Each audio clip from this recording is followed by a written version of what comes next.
వీటిలో మరో breaking news చూస్తున్నాం. తెలంగాణ బీజేపీలో కలహాలు కొనసాగుతున్నాయి. పార్లమెంట్ ఎన్నికల్లో టిక్కెట్ల కోసం డిమాండ్ మొదలైంది.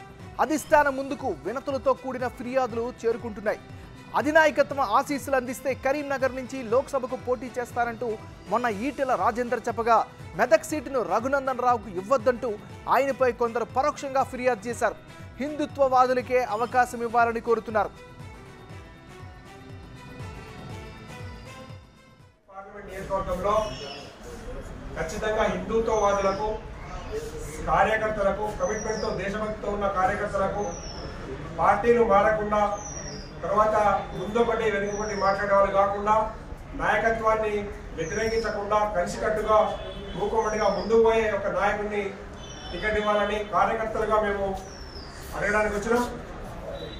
ఎవరైతే సూడో హిందుత్వవాదులు కానీ లేకుంటే తర్వాత అవసరాల కొద్దీ పార్టీలు మాట్లాడలు కానీ లేకపోతే కిందికి మీదకి వెనుక ముందు మాట్లాడలేరు వాళ్ళకి ఇవ్వకుండా ఖచ్చితంగా కమిట్మెంట్ తోటి పార్టీ కోసం పనిచేసే లోకల్ కార్యకర్తలు జిల్లాకు సంబంధించిన సీనియర్ నాయకులను పరిశీలించాలని నాయకత్వాన్ని కోరుతున్నాం. ఈసారి మెదక్ పార్లమెంట్ నియోజకవర్గం ఖచ్చితంగా గెలిచి తీరుతాం.